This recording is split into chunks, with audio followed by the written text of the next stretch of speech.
ಸ್ನೇಹಿತರೆ ಎಲ್ಲರಿಗೂ ನಮಸ್ಕಾರ. ಆಗಸ್ಟ್ 15 ದೇಶದ ಸ್ವಾತಂತ್ರ್ಯ ದಿನಾಚರಣೆ. ದೇಶದಲ್ಲಿ ಎಲ್ಲ ಕಡೆನೂ ಕೂಡ ನಾವು ಸರ್ಕಾರದಿಂದ ಮತ್ತು ಶಾಲೆ ಇಂಥ ಕಡೆ ಕಚೇರಿಗಳಲ್ಲಿ ಸ್ವಾತಂತ್ರ್ಯ ದಿನವನ್ನು ಆಚರಣೆ ಮಾಡ್ತೇವೆ. ಆದರೆ ಜನ ತಾವೇ ವಾಲಂಟಿಯರಿಲಿ ಈ ಸ್ವಾತಂತ್ರ್ಯ ದಿನವನ್ನು ಸಂಭ್ರಮಿಸುವಂಥದ್ದಾಗಲಿ ಅಥವಾ ಆಚರಣೆ ಮಾಡುವಂಥದ್ದಾಗಲಿ ಅಥವಾ ಇದು ದೇಶದ ಹುಟ್ಟುಹಬ್ಬ ಅನ್ನೋ ರೀತಿಯಲ್ಲಿ ನಾವು ಬೇರೆ ಹಬ್ಬ ಹರಿದಿನಗಳನ್ನು ಯಾವ ಥರ ಆಚರಣೆ ಮಾಡ್ತೀವಿ ಆ ರೀತಿಯಲ್ಲಿ ಜನಗಳೇ ಸ್ವಾತಂತ್ರ್ಯ ದಿನವನ್ನು ಸಂಭ್ರಮಾಚರಣೆ ಮಾಡುವಂತಹದ್ದು ಬಹಳ ವಿರಳ. ಸರ್ಕಾರದ ಸರ್ಕಾರಿ ಕಾರ್ಯಕ್ರಮ, ಅಧಿಕೃತ ಕಾರ್ಯಕ್ರಮಗಳು ಆಗ್ತವೆ. ಅವು ಒಂದು ರೀತಿ ಪ್ರತಿ ವರ್ಷ ಅದೇ ಒಂದು ರೂಪರೇಷೆಗಳು ಇರ್ತದೆ. ಅದಕ್ಕೆ ಒಂದಷ್ಟು ಜನ ಬರೋರು ಅವರೇ ಇರ್ತಾರೆ. ಆದರೆ ಎಲ್ಲೂ ಕೂಡ ಸ್ವಯಂ ಪ್ರೇರಣೆಯಿಂದ ಸಂಭ್ರಮಾಚರಣೆ ಅನ್ನುವಂಥದ್ದು ಇಲ್ಲ. ದೇಶದ ಹುಟ್ಟುಹಬ್ಬ ಅಂತ ಹೇಳಿದ್ರೆ ನನ್ನ ಪ್ರಕಾರ ಆ ರೀತಿ ಇರಬಾರ್ದು. ಎಲ್ಲರೂ ಸೇರಿ ದೇಶದ ಹುಟ್ಟುಹಬ್ಬವನ್ನ ಸಂಭ್ರಮಾಚರಣೆ ಮಾಡಬೇಕು. ಸ್ವಾತಂತ್ರ್ಯ ಬಂದ ದಿನ ಅನ್ನೋದು ನಮ್ಮೆಲ್ಲರಿಗೂ ಕೂಡ ಒಂದು ಮನಸ್ಸಿನಲ್ಲಿ ಭಾವನೆಯನ್ನ ಮೂಡಿಸ್ಬೇಕು. ದೇಶದ ಬಗ್ಗೆ ಪ್ರೇಮ ಬರೀ ಭಾಷಣದಲ್ಲಿ ಅಲ್ಲ, ಸಂಭ್ರಮಾಚರಣೆ ಮುಖಾಂತರನೂ ಕೂಡ ಇರಬೇಕು. ಮತ್ತು ಜನ, ಮಕ್ಕಳಾಗ್ಲಿ ಫ್ಯಾಮಿಲೀಸ್ ಆಗಲಿ ಜೊತೆಗೂಡಿ ಬೇರೆ ಹಬ್ಬ ಮಾಡ್ದಂಗೆ ಸ್ವಾತಂತ್ರ್ಯ ಹಬ್ಬವನ್ನು ಕೂಡ ನಾವು ಮಾಡಬೇಕು. ಇದು ಸ್ವಾಭಾವಿಕವಾಗಿ ಏನಾಗಿದೆ, ಈಗ ಸದ್ಯಕ್ಕೆ ಸ್ವಾತಂತ್ರ್ಯ ದಿನ ಅಂತ ಹೇಳಿದ್ರೆ ರಜಾ ದಿನ ಅನ್ನೋದಕ್ಕೆ ಸ್ವಲ್ಪ ಹೆಚ್ಚು ಕಡಿಮೆ ಅಲ್ಲಿಗೆ ಸೀಮಿತ ಆಗ್ಬಿಟ್ಟಿದೆ. ಅವತ್ತು ಬೇರೆ ಏನೂ ಚಟುವಟಿಕೆ ಇಲ್ಲ.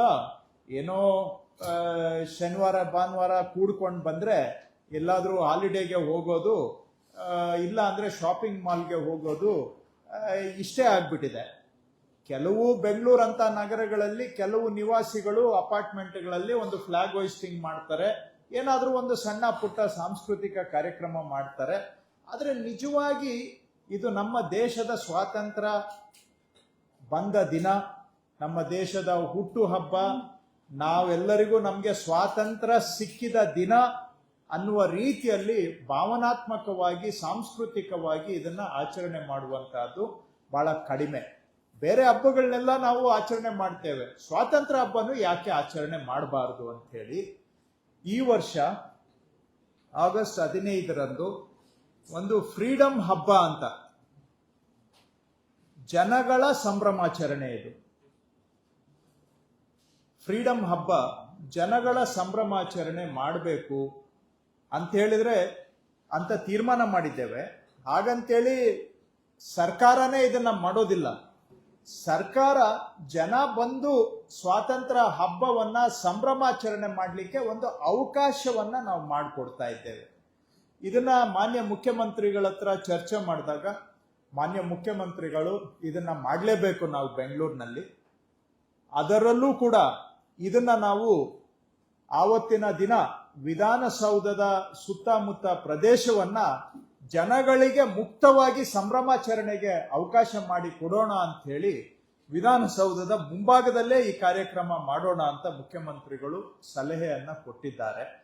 ಸೊ ಅದರ ಹಿನ್ನೆಲೆಯಲ್ಲಿ ಈ ಆಗಸ್ಟ್ 15 ಫ್ರೀಡಮ್ ಹಬ್ಬ ವಿಧಾನಸೌಧದ ಮುಂಭಾಗದಲ್ಲಿ ಜನಗಳ ಹಬ್ಬವಾಗಿ ಸಂಭ್ರಮಿಸಬೇಕು, ಇದಕ್ಕೆ ಜನಗಳಿಗೆ ಅವಕಾಶವನ್ನ ಮಾಡಿಕೊಡ್ಬೇಕು ಅನ್ನುವಂಥದ್ದು ಇವತ್ತು ನಾನೆಲ್ಲ ಅಧಿಕಾರಿಗಳ ಸಭೆ ಮಾಡಿ ಎಲ್ಲ ಇಲಾಖೆಯವರನ್ನ ಒಂದುಗೂಡಿಸ್ಕೊಂಡು ನಾವಿವತ್ತು ತೀರ್ಮಾನವನ್ನ ಮಾಡಿದ್ದೇವೆ.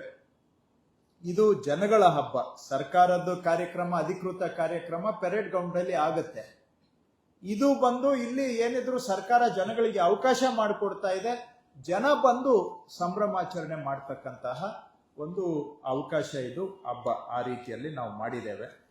ಸೊ ಇದು ಮುಖ್ಯವಾಗಿ ನಮ್ದು ಬೆಂಗಳೂರು ನಲ್ಲಿ ಒಂದು ಸ್ವಾತಂತ್ರ್ಯ ಹಬ್ಬ, ಫ್ರೀಡಮ್ ಹಬ್ಬ ಆಗ್ಬೇಕು ಅನ್ನೋದು ಒಂದ್ ಕಡೆ. ಆದ್ರೆ ಅದು ಯಾವ ತರ ಇರಬೇಕು? ಬೆಂಗಳೂರು ಅಂದ್ರೆ ಎಲ್ಲರ ಊರು. ಇದು ಬೆಂಗಳೂರು ಎಲ್ಲರ ಊರು, ನಮ್ಮೂರು, ನಿಮ್ಮೂರು, ಎಲ್ಲರ ಊರು ಬೆಂಗಳೂರು. ಇಲ್ಲಿ ಕರ್ನಾಟಕದ ನಾನಾ ಭಾಗಗಳಿಂದ ಜನ ಬಂದು ನೆಲೆಸ್ತಾ ಇದ್ದಾರೆ. ಅವರೆಲ್ಲರೂ ನಮ್ಮವರೇ, ಅವರೆಲ್ಲರೂ ನಮ್ಮವರೇ. ದೇಶದ ಬೇರೆ ಬೇರೆ ಭಾಗಗಳಿಂದ ಬಂದು ಇಲ್ಲಿ ನೆಲೆಸಿದ್ದಾರೆ. ಅವರೆಲ್ಲರೂ ಕೂಡ ನಮ್ಮವರೇ. ಇಲ್ಲಿ ಬೆಂಗಳೂರಿನಲ್ಲಿ ವಾಸ ಮಾಡ್ತಕ್ಕಂಥವ್ರೆಲ್ಲರೂ ನಮ್ಮವರೇ. ಅವರೆಲ್ಲರನ್ನ ಒಳಗೊಂಡಂತಹ ಹಬ್ಬ ಆಗ್ಬೇಕು ಇದು ಅನ್ನೋದು ಕೂಡ ನಮ್ಮ ಮತ್ತೊಂದು ಉದ್ದೇಶ ಇದರಲ್ಲಿ. ಸೊ ಆ ಕಾರಣದಿಂದ ಒಂದು ದಿನದ ಕಾರ್ಯಕ್ರಮವನ್ನ ನಾವು ರೂಪಿಸಿದ್ದೇವೆ. ಇದರಲ್ಲಿ ಮುಖ್ಯವಾಗಿ ಕೆಲವು ಏನೇನು ಇರುತ್ತೆ ಅವತ್ತು ಅಂತ ತಮ್ಮ ಜೊತೆಗೆ ಹಂಚ್ಕೊಳ್ಳಿಕ್ಕೆ ಬಯಸ್ತೇನೆ. ಕಾರ್ಯಕ್ರಮ 11 ಗಂಟೆಯಿಂದ ರಾತ್ರಿ 10 ಗಂಟೆವರೆಗೂ ಇರುತ್ತೆ. 11ಕ್ಕೆ ಮೊದಲು ಪೆರೇಡ್ ಗ್ರೌಂಡ್ ಅಲ್ಲಿ ಸರ್ಕಾರದ ಅಧಿಕೃತ ಕಾರ್ಯಕ್ರಮ ಇರುತ್ತೆ. 11 ಗಂಟೆ ನಂತರ ಸಾರ್ವಜನಿಕರ ಫ್ರೀಡಂ ಹಬ್ಬ ಕಾರ್ಯಕ್ರಮ ವಿಧಾನಸೌಧದ ಮುಂಭಾಗದಲ್ಲಿ ಇರುತ್ತೆ. ಅವತ್ತು ಬೆಳಿಗ್ಗೆ 11 ಗಂಟೆಯಿಂದ ರಾತ್ರಿವರೆಗೆ ಅಲ್ಲಿ ಈ ಕರಕುಶಲ ಅಂಗಡಿಗಳು, ಕ್ರಾಫ್ಟ್ ಸ್ಟೋರ್ಸ್ ಅಂತೀವಲ್ಲ, ಕೆಲವೆಲ್ಲ ಕೈಮಗ್ಗದ್ದು ಅಥವಾ ಕೆಲವರು ಬೇರೆ ಏನೋ ಉಡುಗೊರೆ, ಆಟದ ಗೊಂಬೆ, ಈ ತರದ್ದು ಎಲ್ಲ ಕ್ರಾಫ್ಟ್ ಸ್ಟೋರ್ಸು ಮತ್ತೆ ಫುಡ್ ಸ್ಟಾಲ್ಸು, ಈ ತರದ್ದು ದಿನಪೂರ್ತಿ ಒಂದು 50-60 ಸಣ್ಣ ಸಣ್ಣ ಅಂಗಡಿಗಳನ್ನು ವಿಧಾನಸೌಧದ ಸುತ್ತ ಆಯೋಜನೆ ಮಾಡಿ ಅವ್ರಿಗೆ ಅವಕಾಶ ಕೊಡ್ತೇವೆ. ಇದರಲ್ಲಿ ಮೆಜಾರಿಟಿ ಕೆಲವು ಏನು ಕ್ಲಾತ್ ಹ್ಯಾಂಡಿಕ್ರಾಫ್ಟ್ಸು, ಬೇರೆ ಕ್ರಾಫ್ಟ್ಸು, ಈ ಕುಟುಂಬ ಸಂಭ್ರಮಿಸಿದ್ರೆ ಇಡೀ ಊರು ಸಂಭ್ರಮಿಸಿದ ಹಾಗೆ. ಸೊ ಮಕ್ಕಳ ಕೇಂದ್ರಿತ ಸ್ವಾತಂತ್ರ್ಯ ಫ್ರೀಡಂ ಹಬ್ಬ ಆಗ್ಬೇಕು ಅಂತೇಳಿ ಮಕ್ಕಳಿಗೆ ವಿಶೇಷವಾದಂತ ಆದ್ಯತೆಯನ್ನ ಇದರಲ್ಲಿ ನಾವು ಕೊಟ್ಟಿದ್ದೇವೆ. ಸೊ ಇದರಲ್ಲಿ ಮಕ್ಕಳಿಗೆ ಕೆಲವು ಗೇಮ್ಸ್, ಸ್ವಾತಂತ್ರ್ಯಕ್ಕೆ ಸಂಬಂಧಪಟ್ಟ ಹಾಗೆ ಗೇಮ್ಸು, ಮತ್ತೆ ಮಕ್ಕಳಿಗೆ ಕೆಲವು ಏನು ಚಿತ್ರ ಬರೆಯುವಂತಹದ್ದು, ಆರ್ಟು, ಕ್ರಾಫ್ಟು, ಮಕ್ಕಳಿಗೆ ಆಟಗಳು, ಹಾಗೆ ಮಕ್ಕಳಿಗೆ ಕೆಲವು ಅವ್ರಿಗೆ ಮುಖದ ಮೇಲೆ ಬಣ್ಣ ಹಚ್ಕೊಳ್ಳೋದು ಇರುತ್ತೆ, ಕೆಲವರಿಗೆ ಬ್ಯಾಗ್ ಮೇಲೆ ಏನೋ ಒಂದು ಪ್ರಿಂಟ್ ಮಾಡೋದು, ಈ ತರಹ ಮಕ್ಕಳ ಕೇಂದ್ರಿತ ಸುಮಾರು ಕಾರ್ಯಕ್ರಮಗಳನ್ನ ನಾವು ಅಲ್ಲಿ ಆಯೋಜನೆ ಮಾಡ್ತಾ ಇದ್ದೇವೆ. ಎರಡನೇದು, ಮಕ್ಕಳು ಜೊತೆ ಯಾರಾದ್ರೂ ಅವರು ಫ್ಯಾಮಿಲಿಯವರು ಬಂದ್ರೆ ಮಕ್ಕಳೇ ಪಾಸು, ಅವ್ರಿಗೆ ಬೇರೆ ಏನು ಪಾಸ್ ಇಲ್ಲ. ನೀವು ತಂದೆ ತಾಯಿ ಅಜ್ಜ ಅಜ್ಜಿ ಬಂದ್ರೆ ನಿಮ್ಗೆ ಪಾಸ್ ಯಾರು ಅಂದ್ರೆ ನಿಮ್ಮ ಮನೆಯ ಮಗುವೇ ನಿಮ್ಗೆ ಪಾಸು. ಆ ಪಾಸ್ ಇದ್ರೆ ಅವ್ರಿಗೆ ಅವತ್ತು ವಿಧಾನಸೌಧ ಅಸೆಂಬ್ಲಿಗೆ ಆಕ್ಸೆಸ್ ಅನ್ನ ಕೊಡ್ತೇವೆ. ವಿಧಾನಸೌಧ ಗ್ಯಾಲರಿಯಲ್ಲಿ ಮುಕ್ತವಾಗಿ ಅವ್ರಿಗೆ ಅವಕಾಶ, ಸಪರೇಟ್ ಪಾಸ್ ಬೇಕಾಗಿಲ್ಲ, ನಿಮ್ಮ ಕುಟುಂಬಕ್ಕೆ ನಿಮ್ಮ ಮಗುನೇ ಪಾಸ್. ಫ್ಯಾಮಿಲಿ ಮೆಂಬರ್ಸು ಮಕ್ಕಳ ಜೊತೆಗೆ ಬಂದ್ರೆ ಆ ಮಕ್ಕಳ ಮುಖ ನೋಡಿ ಅವರಿಗೆ ಅಸೆಂಬ್ಲಿಗೆ ನಾವು ಅವತ್ತು ಫ್ರೀ ಎಂಟ್ರಿಯನ್ನ ಕೊಡುವಂತಹದ್ದು ಕೂಡ ನಾವು ಎಲ್ಲ DPR, ಪೊಲೀಸು ಎಲ್ಲರ ಜೊತೆ ಮಾತಾಡಿದ್ದೇವೆ. ಹಾಗೆ ಮಕ್ಕಳಿಗೆ ಕ್ವಿಜ್, ಅಂದ್ರೆ ಇದು ನಡೆದಾಡುವ ಮಾತಾಡುವ ಕ್ವಿಜ್. ಇದು ಈಗ ಗಾಂಧೀಜಿ ವೇಷದಲ್ಲಿ, ಸುಭಾಷ್ ಚಂದ್ರ ಬೋಸ್ ವೇಷದಲ್ಲಿ, ಭಗತ್ ಸಿಂಗ್ ವೇಷದಲ್ಲಿ, ಈ ರೀತಿಯಾಗಿ ಸ್ವಾತಂತ್ರ್ಯ ಹೋರಾಟಗಾರರ ವೇಷದಲ್ಲಿ ಇರ್ತಕ್ಕಂತಹ ವ್ಯಕ್ತಿಗಳು ಮಕ್ಕಳನ್ನ ಹೋಗಿ ಕೆಲವು ರಸಪ್ರಶ್ನೆ ಕ್ವಿಜ್ ಮಾಡ್ತಾರೆ. ಅದರಲ್ಲಿ ಯಾರು ಮಕ್ಕಳು ಒಳ್ಳೆ ಉತ್ತರ ಕೊಡ್ತಾರೆ ಅವರಿಗೆ ಪ್ರೈಸಸ್ ಅನ್ನ ಕೊಡುವಂತಹದ್ದು ಇದು ವಾಕಿಂಗ್ ಟಾಕಿಂಗ್ ಕ್ವಿಜ್. ಆ ರೀತಿಯಾಗಿ ಕೆಲವೆಲ್ಲ ಮಕ್ಕಳ ಕೇಂದ್ರಿತ ಕಾರ್ಯಕ್ರಮಗಳನ್ನ ಹೆಚ್ಚಾಗಿ ಆಯೋಜನೆ ಮಾಡಿದ್ದೇವೆ. ಇನ್ನೊಂದು, ಈ ಸ್ವಾತಂತ್ರ್ಯ ಸಂಗ್ರಾಮ ನಾವೆಲ್ಲ ಟೆಕ್ಸ್ಟ್ ಬುಕ್ ಅಲ್ಲಿ ಓದಿದ್ದೇವೆ, 1-2 ಸಿನಿಮಾನು ಆಗಿರಬಹುದು.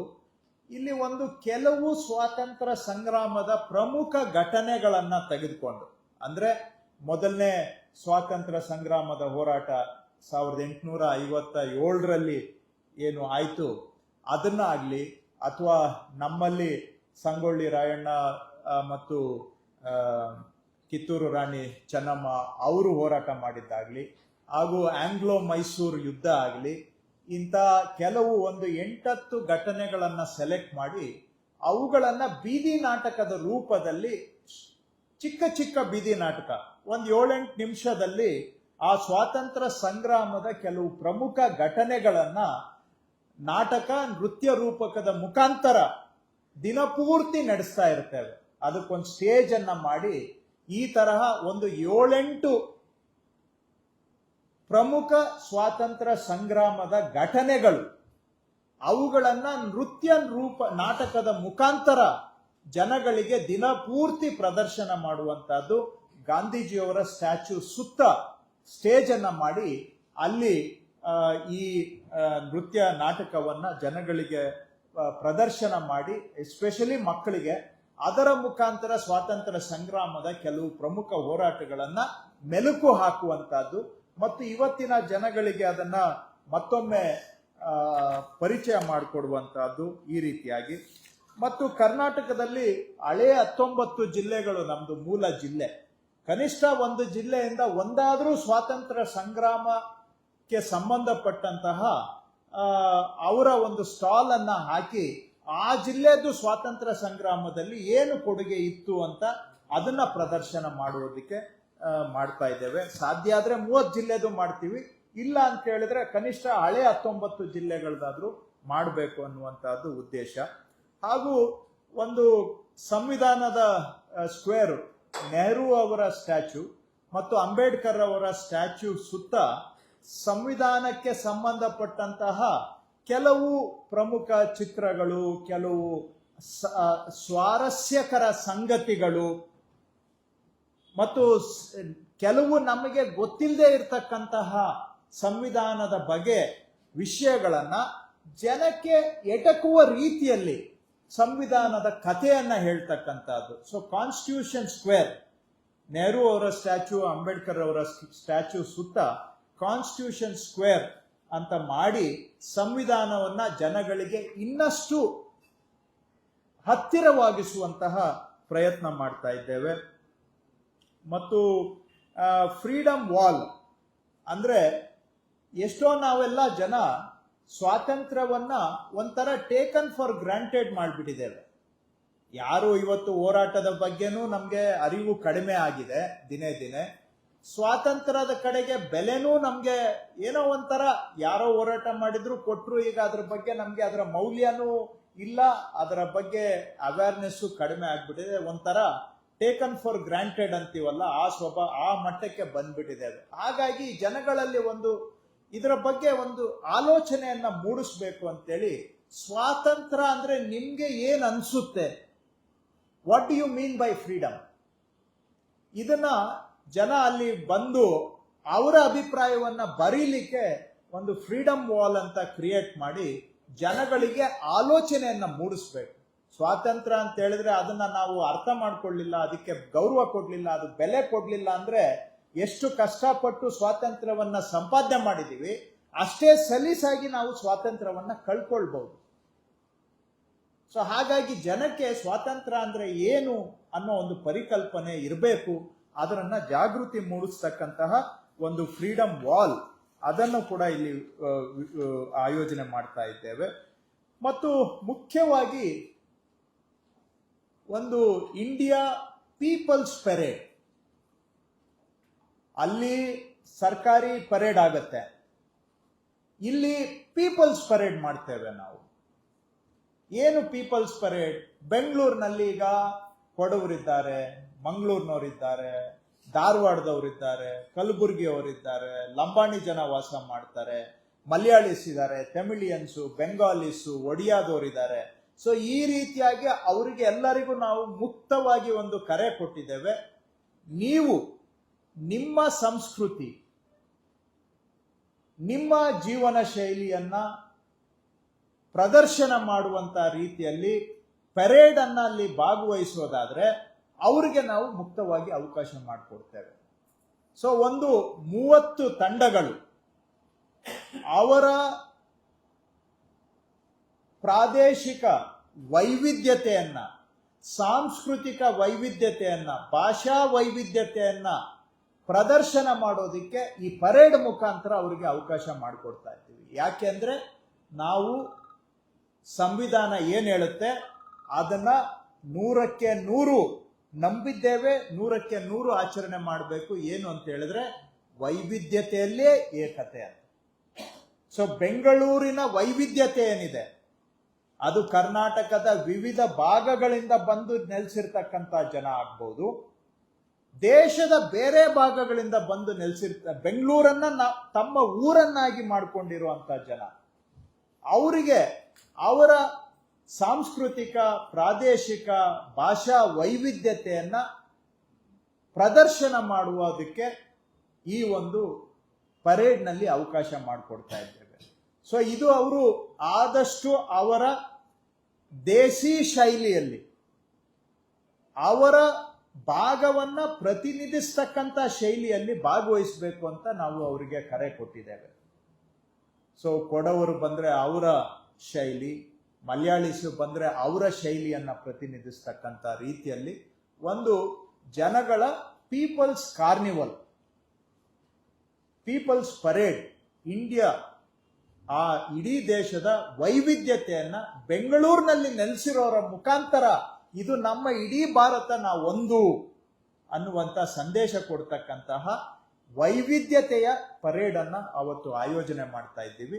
ಅದರ ಜೊತೆಯಲ್ಲೇ ನಮ್ಮ ಕರ್ನಾಟಕದ ಯಾವುದೇ ಮೂಲೆಯಿಂದ ಬಂದಿರತಕ್ಕಂಥ ಜನ ಆಗ್ಬೋದು, ದೇಶದ ಯಾವುದೇ ಮೂಲೆಯಿಂದ ಬಂದಿರತಕ್ಕಂಥ ಜನ ಆಗ್ಬೋದು, ನಾವು ನಮ್ಮ ಪ್ರಾದೇಶಿಕ ಸಂಗೀತ ಅಥವಾ ನೃತ್ಯ ಪ್ರದರ್ಶನ ಮಾಡ್ತೀವಿ ಅಂತ ಹೇಳಿದ್ರೆ ಅವ್ರಿಗೆ ಒಂದು 2 ಕಡೆ ಸ್ಟೇಜ್ ಅನ್ನ ಹಾಕಿ ಅವ್ರಿಗೆ ಅವರ ಸಂಗೀತ ನೃತ್ಯವನ್ನ, ಜಾನಪದ ಸಾಹಿತ್ಯ, ಜಾನಪದ ನೃತ್ಯವನ್ನ ಪ್ರದರ್ಶನ ಮಾಡಲಿಕ್ಕೆ ಅವ್ರಿಗೆ ನಾವು ಹವ್ಯಾಸಿಗಳು, ಇದು ಪ್ರೊಫೆಷನಲ್ಸ್ ಅಲ್ಲ, ಯಾರೋ ನಾವು ಈ ಏನೋ ಒಡಿಯಾದು ನಮ್ದೇನೋ ಒಂದು ಡ್ಯಾನ್ಸ್ ಮಾಡ್ತೀವಿ ಅಂತ ಹೇಳಿದ್ರೆ ಅವ್ರಿಗೆ ಅವಕಾಶ ಕೊಡ್ತೇವೆ. ಲಂಬಾಣಿಗಳು ನಮ್ದು ಡ್ಯಾನ್ಸ್ ಮಾಡ್ತೀವಿ ಅಂದ್ರೆ ಅವ್ರಿಗೆ ಅವಕಾಶ ಮಾಡಿಕೊಡ್ತೇವೆ. ಜಾನಪದ ಯಾರೋ ಬಂದು ನಾವೆಲ್ಲ ಜಾನಪದ ಬೆಂಗಳೂರಿನಲ್ಲಿ ವಾಸ ಇದ್ದೇವೆ, ನಾವು ಹವ್ಯಾಸಿ ಜಾನಪದ ಕಲಾವಿದರು, ನಮ್ಮ ಏನೋ ಒಂದು ಕುಣಿತ ಮಾಡ್ತೀವಿ ಅಂತ ಹೇಳಿದ್ರೆ ಅವರಿಗೂ ಕೂಡ ಅವಕಾಶ ಮಾಡಿಕೊಡುವಂತಹದ್ದು, ಒಟ್ಟಾರೆ ವೈವಿಧ್ಯತೆಯನ್ನ ಸಂಭ್ರಮಿಸುವಂತಹದ್ದು.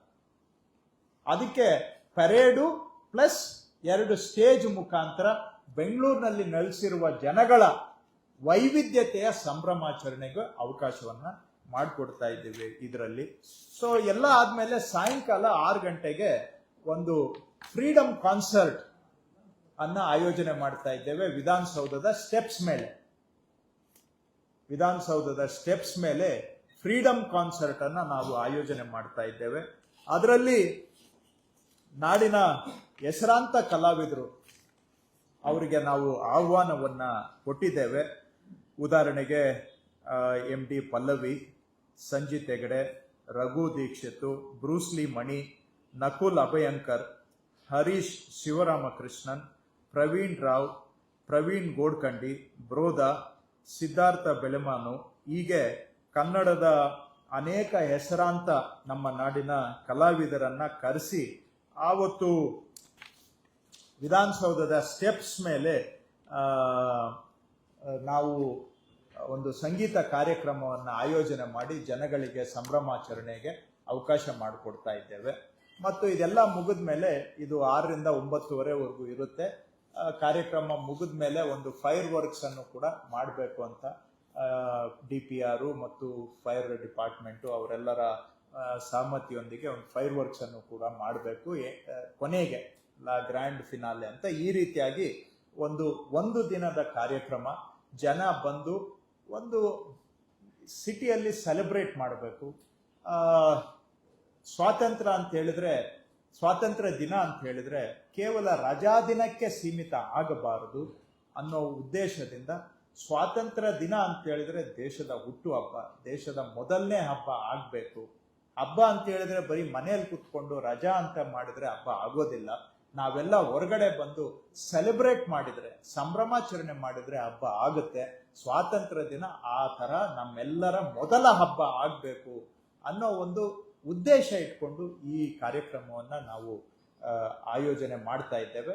ಇದರಲ್ಲಿ ನಾನು ಒಂದು ಸ್ವಾತಂತ್ರ್ಯ ದಿನ ಆಚರಣೆ, 2ನೇದು ಬೆಂಗಳೂರು ಮತ್ತು ದೇಶದ ವೈವಿಧ್ಯತೆಯನ್ನ ಸಂಭ್ರಮಿಸೋದು, 3ನೇ ಇನ್ನೊಂದು ಉಪ ಉದ್ದೇಶ ಏನು ಅಂದ್ರೆ ಒಂದು ಬೆಂಗಳೂರು ಅಂತ ನಗರ ಅಂದ್ರೆ ದಿನನಿತ್ಯ ಇಲ್ಲಿ ದೈನಂದಿನ ಬದುಕಿನ ಸಮಸ್ಯೆಗಳ ಬಗ್ಗೆ ಚರ್ಚೆ ಆಗುತ್ತೆ. ಟ್ರಾಫಿಕ್, ಗಾರ್ಬೇಜು, ನೀರು, ಅದು ಇದು ಎಲ್ಲ, ರೋಡು. ಆದ್ರೆ ಅವೆಲ್ಲ ಅವಶ್ಯಕತೆನೆ. ಆದ್ರೆ ಒಂದು ನಗರ ಉತ್ತಮ ನಗರ ಆಗ್ಬೇಕು, ವಾಸ ಮಾಡೋದಕ್ಕೆ ನಮ್ಮ ಊರು ಅಂತ ನಮ್ಗೆ ಖುಷಿ ಆಗ್ಬೇಕು ಅಂತ ಹೇಳಿದ್ರೆ ಇಂಥ ನಗರಕ್ಕೆ ಒಂದು ಸಾಂಸ್ಕೃತಿಕ ನೆಲೆನೂ ಇರಬೇಕು. ಸಾಂಸ್ಕೃತಿಕ ನೆಲೆಗಟ್ಟು ಬಹಳ ಮುಖ್ಯ. ಎಸ್, ಇವೆಲ್ಲ ಇನ್ಫ್ರಾಸ್ಟ್ರಕ್ಚರ್ ಪ್ರಾಬ್ಲಮ್ಸೇ ನಂಬರ್ 1. ಬಟ್ ಅದರ ಜೊತೆಗೆ ನಮ್ಮಂತ ಸಿಟಿ ಅದಕ್ಕೆ ಒಂದು ಸಾಂಸ್ಕೃತಿಕ ನೆಲೆಗಟ್ಟು ಇರಬೇಕು, ಸಾಂಸ್ಕೃತಿಕ ಚೆಹರೆ ಇರಬೇಕು, ಸಾಂಸ್ಕೃತಿಕ ಮುಖ ಇರಬೇಕು. ಎಲ್ಲಿ ಸಂಸ್ಕೃತಿ, ಕ್ರೀಡೆ, ಮನೋರಂಜನೆ, ಪರಿಸರ ಇವೆಲ್ಲ ಇದ್ರೇನೆ ನಾಳೆ ಬೆಂಗಳೂರು ಇಲ್ಲಿ ವಾಸ ಮಾಡುವಂತ ಜನಗಳಿಗೆ ಅತ್ಯುತ್ತಮ ಗುಣಮಟ್ಟ ಜೀವನ ಕೊಡ್ಲಿಕ್ಕೆ ನಾವು ಸಾಧ್ಯ. ಹಾಗಾಗಿ ಮೊದಲನೇದು ಸ್ವಾತಂತ್ರ್ಯ ದಿನಾಚರಣೆ, ಎರಡನೇದು ಬೆಂಗಳೂರಿನ ವೈವಿಧ್ಯತೆಯ ಸಂಭ್ರಮಾಚರಣೆ, ಮೂರನೇದು ಬೆಂಗಳೂರಿಗೂ ಒಂದು ಸಾಂಸ್ಕೃತಿಕ ನೆಲೆಗಟ್ಟನ್ನ ಇದೆ, ಇಲ್ಲ ಅಂತಲ್ಲ, ನಾವೇನು ಹೊಸದಾಗಿ ಕೊಡೋದು ಅಂತಲ್ಲ. ಆದ್ರೆ ಈ ವಿಷಯಗಳಲ್ಲಿ ಅದೆಲ್ಲೋ ಹಿಂದಕ್ಕೆ ಸರಿದು ಬಿಡುತ್ತೆ. ಆ ನೆಲೆಗಟ್ಟನ್ನ ಮತ್ತಷ್ಟು ಭದ್ರಗೊಳಿಸಿ ಸಾಂಸ್ಕೃತಿಕ ಚೆಹರೆಯನ್ನ ಬಲಪಡಿಸ್ತಕ್ಕಂಥದ್ದು ಕೂಡ ಇದರಲ್ಲಿ ನಾವು ಉದ್ದೇಶವನ್ನ ಹೊಂದಿದ್ದೇವೆ. ಇಷ್ಟು ವಿಷಯಗಳು ತಮ್ಮ ಪ್ರಶ್ನೆ ಕೇಳೋದಕ್ಕೆ ಮೊದಲು ಇಂಗ್ಲಿಷಲ್ಲೂ ಕೂಡ ಇದನ್ನ ಹೇಳ್ಬಿಡ್ತೇನೆ.